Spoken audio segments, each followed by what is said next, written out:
الشيطان الرجيم. بسم الله الرحمن الرحيم. وقالوا اتخذ الله ولدا سبحانه بل له ما في السماوات والأرض كل له قانتون بديع السماوات والأرض وإذا قضى أمرا فإنما يقول له كن فيكون. وقال الذين لا يعلمون لولا يكلمنا الله أو تأتينا آية كذلك قال الذين من قبلهم مثل قولهم تشابهت قلوبهم قد بينا الآيات لقوم يوقنون. إنا أرسلناك بالحق بشيرا ونذيرا ولا تسأل عن أصحاب الجحيم. ترجمہ. اور یہ لوگ کہتے ہیں کہ اللہ نے کوئی بیٹا بنایا ہوا ہے، حالانکہ اس کی ذات اس قسم کی چیزوں سے پاک ہے، بلکہ آسمانوں اور زمین میں جو کچھ ہے اسی کا ہے، سب کے سب اسی کے فرما بردار ہیں. وہ آسمانوں اور زمینوں کا موجد ہے، اور جب وہ کسی بات کا فیصلہ کرتا ہے تو اس کے بارے میں بس اتنا کہتا ہے کہ ہو جا، چنانچہ وہ ہو جاتی ہے. اور جو لوگ علم نہیں رکھتے وہ کہتے ہیں کہ اللہ ہم سے براہ راست کیوں بات نہیں کرتا، یا ہمارے پاس کوئی نشانی کیوں نہیں آتی. جو لوگ ان سے پہلے گزرے ہیں وہ بھی اسی طرح کی باتیں کہتے تھے جیسے یہ کہتے ہیں. ان سب کے دل ایک جیسے ہیں. حقیقت یہ ہے کہ جو لوگ یقین کرنا چاہیں ان کے لیے ہم نشانیاں پہلے ہی واضح کر چکے ہیں. اے پیغمبر، بے شک ہم نے تمہیں کو حق دے کر اس طرح بھیجا ہے کہ تم جنت کی خوشخبری دو اور جہنم سے ڈراؤ. اور جو لوگ اپنی مرضی سے جہنم کا راستہ اختیار کر چکے ہیں ان کے بارے میں آپ سے کوئی بات پرس نہیں ہوگی. اہل کتاب کے غلط عقائد کی بحث چل رہی ہے. پچھلی آیات میں اسی بات کا تذکرہ ہوا. ان آیات میں بھی ان کی ایک اور بد عقیدگی اور ایک بےہودہ بات اور مشرکانہ بات کا بیان ہے. وہ یہ ہے کہ وہ یہ کہتے ہیں قالوا اتخذ اللہ ولدا، کہ اللہ نے بیٹا بنا لیا. اور اس بات میں تینوں گروہ یعنی یہود، نصارہ اور مشرکین یہ تینوں شامل تھے. قالو کی ضمیر جو ہے ان تینوں کی طرف لوٹتی ہے.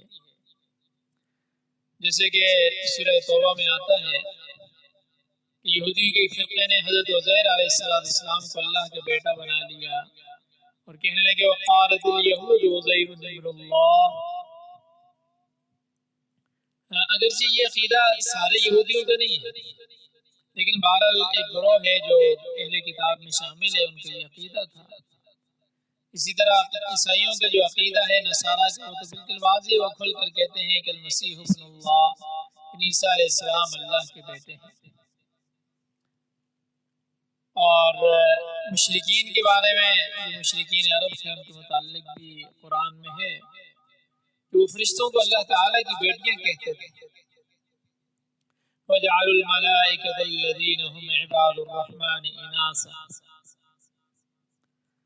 تو اس غلط عقیدے کے رد میں اللہ نے کیا فرمایا سبحان، اللہ کی ذات پاک ہے، مبرہ ہے، منزہ ہے، بہت اعلیٰ ہے.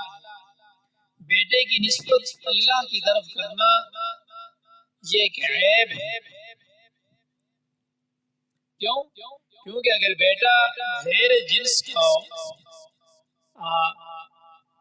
یعنی اللہ کی جنس کوئی اور ہے، اللہ کے بیٹے کی جنس کوئی اور ہے، یہ تو انسان کے لیے بھی عیب ہے. یعنی اب کوئی کسی انسان کا بیٹا جانور ہو، انسان کی جنس کوئی اور ہے، جانور کی جنس کوئی اور ہے. انسان کا بیٹا کوئی جن ہو، انسان کی جنس کوئی اور ہے، جنات کی جنس کوئی اور ہے، تو یہ انسان کے لیے بھی عیب ہے. تو اللہ کے لیے عیب ہونا تو پھر ظاہر ہے. اور اگر وہ یہ کہیں کہ اللہ کی ہی جنس ہے تو یہ اللہ تعالیٰ کے لیے عیب ہے، کیونکہ یہ اللہ تعالیٰ کی وحدانیت کے خلاف ہے. کیونکہ ہمارا یہ عقیدہ ہے وحدہ لا شریک ذات ہے،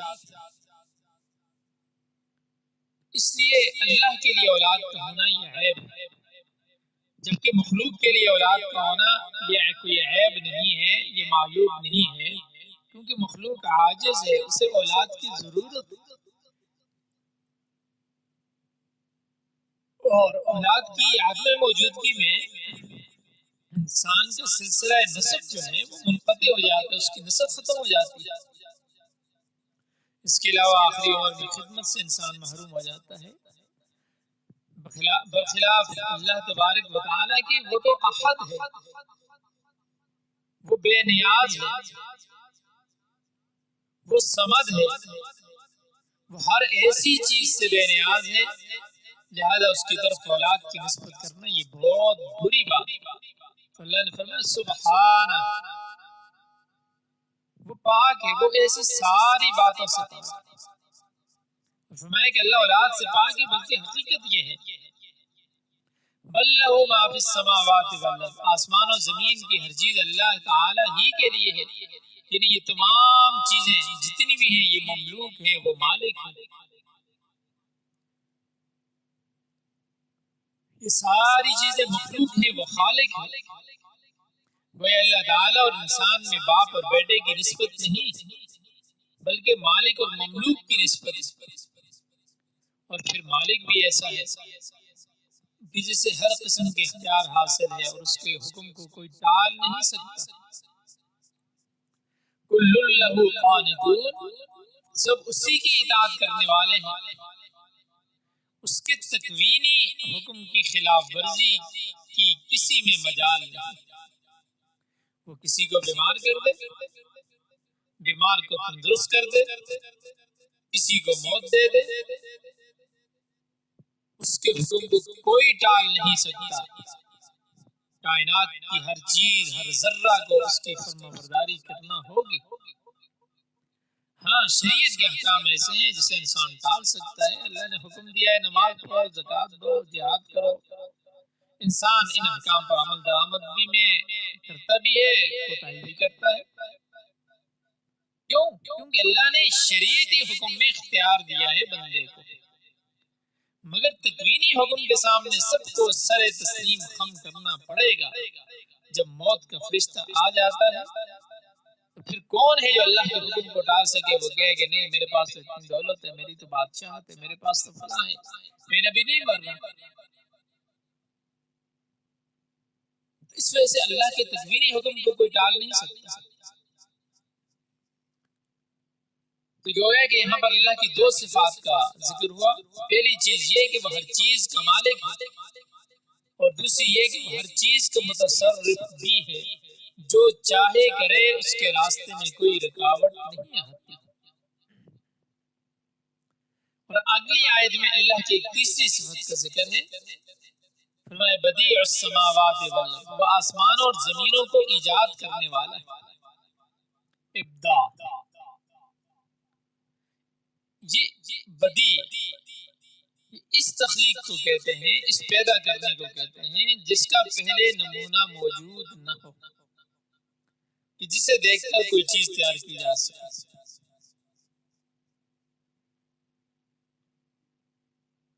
اور پھر موجد بھی کیسا ہے کہ اذا قضا امرا جب کسی کام کے کرنے کا فیصلہ کرتا ہے انما یقول له کن فیکون، تو وہ کہتا ہے ہو جا تو ہو جاتا ہے۔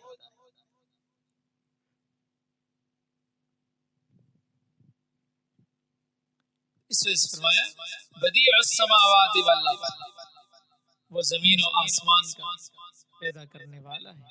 وَإِذَا قَضَىٰ أَمْرًا، جب کسی کام کا کہتا ہے فَإِنَّمَا يَقُولُ لَهُ كُن فَيَكُونُ، پس وہ کہتا ہے ہو جا تو ہو جاتا ہے۔ اور یہ بھی یہ جو فرمایا نا کہ کن فیکون پس وہ ہو جاتی ہے، یہ دراصل یہ ایسا لفظ ہے جس میں سرعت، تیزی کا حکم پایا جاتا ہے۔ یعنی جب اللہ تبارک و تعالیٰ کن فرماتے ہیں، یہ مطلب نہیں ہے کہ جب اللہ نے کوئی چیز پیدا کرنی ہوتی ہے تو کن کہتے ہیں تو پھر ہو جاتی ہے، نہیں، یہ بتانا مقصد ہے کہ جب اللہ تبارک و تعالیٰ کسی چیز کا ارادہ فرماتے ہیں تو پھر کسی چیز کو وجود میں آنے کے لیے نہ کسی مادے کی ضرورت پڑتی ہے، نہ ڈیزائن کا بنانا پڑتا ہے، نہ کسی کاریگر یا مددگار کی مدد کی ضرورت ہوتی ہے، بلکہ اللہ تعالیٰ کا حکم صادر ہوتے ہی کام ہو جاتا ہے۔ یہ صرف کن کا لفظ تعبیر کے لیے، بتانے کے لیے ہے، ورنہ اس کی بھی ضرورت نہیں ہے۔ اللہ تعالیٰ کس چیز کا ارادہ فرما لیتے ہیں تو وہ فوراً ہو جاتی ہے۔ اور آگے ایک اور بات کا ذکر کیا جو یہ لوگ کہتے ہیں، بعض لوگ کرتے ہیں، وہ یہ کہ وقال الذین لا یعلمون، کون لوگ کہتے ہیں؟ وہ لوگ کہتے ہیں جو جن کے پاس علم نہیں ہے، لا یعلمون جو جانتے نہیں ہیں، جاہل لوگ کہتے ہیں، کیا کہتے ہیں؟ لولا یکلمنا اللہ، اللہ تعالی ہم سے براہ راست کلام کیوں نہیں کرتا؟ او تأتینا آیا، کیا ہمارے پاس کوئی نشانی کیوں نہیں آتی جس کی وجہ سے ہم اللہ کے نبی کو اور اس کی کتاب کی تصدیق کر سکیں؟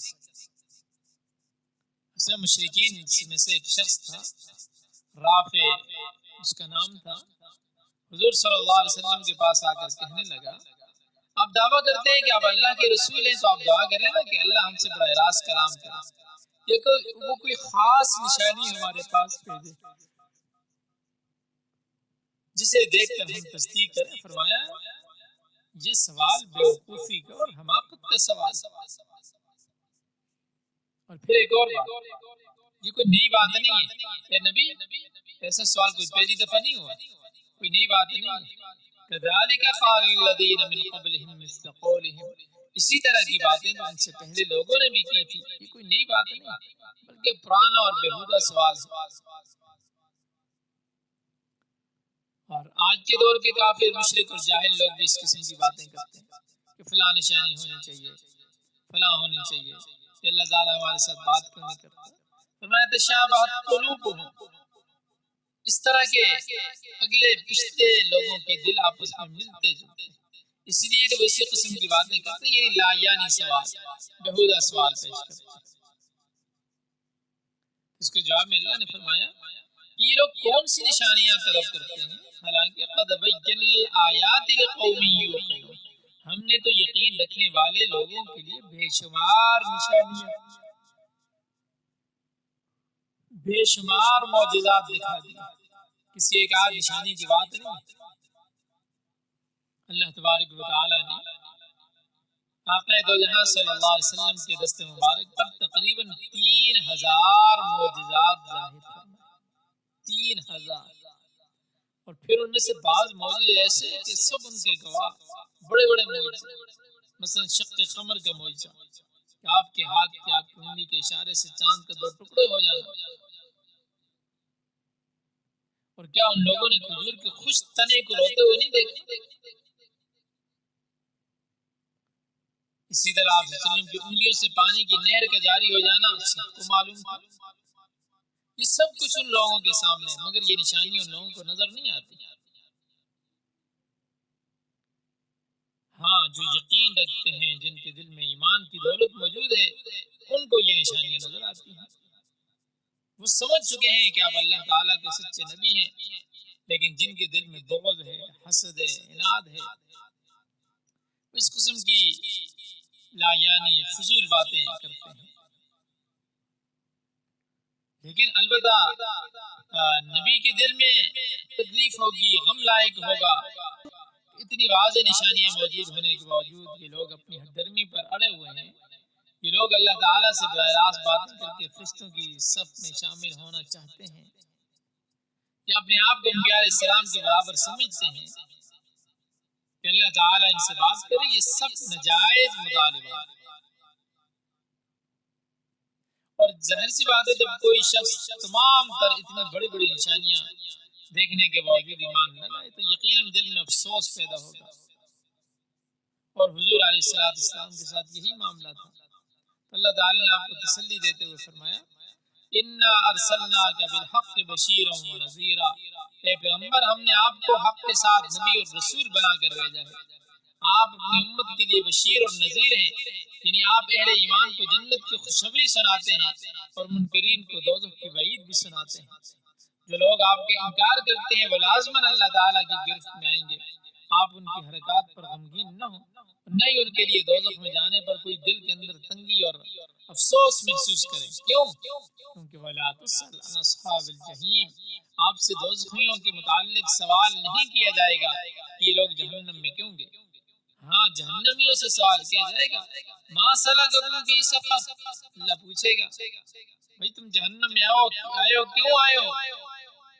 پھر وہ خود ہی جواب بھی دیں گے وہاں کہ ہم نماز نہیں پڑھتے تھے، ہم مسکینوں سے ہمدردی نہیں کرتے تھے، فضولیات کے اندر، فضول کاموں کے اندر، فضول باتوں کے اندر لگے رہتے تھے، قیامت کے دن کی تکذیب کرتے تھے. لہذا آپ ان کی حرکات سے دل برداشتہ نہ ہو. کیوں؟ کیونکہ انما علیک البلاغ، آپ کا کام صرف سمجھانا ہے. اللہ نے فرمایا آپ کا کام صرف سمجھانا ہے، باقی ان سے ہم خود نبٹ لیں گے، اس لیے آپ کو پریشان ہونے کی ضرورت نہیں ہے. ہم ترجمہ دیکھتے ہیں. وقالوا، انہوں نے کہا اتخذ اللہ ولدا، بنا لی اللہ نے بیٹا. سبحانہ، وہ پاک ہے. بل لہ ما فی السماوات، بلکہ اسی کے لیے جو آسمانوں میں ہے، والارض، اور زمین میں ہے. کل لہ قانتون، سب اسی کے زیر فرمان ہے. بدیع السماوات والارض، پیدا کرنے والا آسمانوں اور زمین. وَإِذَا قَضَىٰ أَمْرًا، اور جب وہ فیصلہ کرتا ہے کوئی کام، فَإِنَّمَا، تو یہی، یقول کہتا ہے، لہو اسے، کن ہو جا، فیکون تو وہ ہو جاتا ہے. وقال الذین، اور کہا جو لوگ لا یعلمون علم نہیں رکھتے، لولا یکلمنا اللہ، کیا کہتے ہیں؟ لولا یکلمنا اللہ، کیوں نہیں ہم سے کلام کرتا اللہ، او تأتینا آیہ، کہ ہمارے پاس آتی کوئی نشانی. کذالک، اسی طرح، قال کہا، الذین، ان لوگوں نے، من قبلہم، ان سے پہلے، مثل قولہم، جیسی بات، تشابہت قلوبہم، ایک جیسے ہوگی ان کے دل. قد بینا الآیات، ہم نے واضح کر دی نشانیاں، لقوم یوقنون، لوگوں کے لیے جو یقین رکھتے ہیں.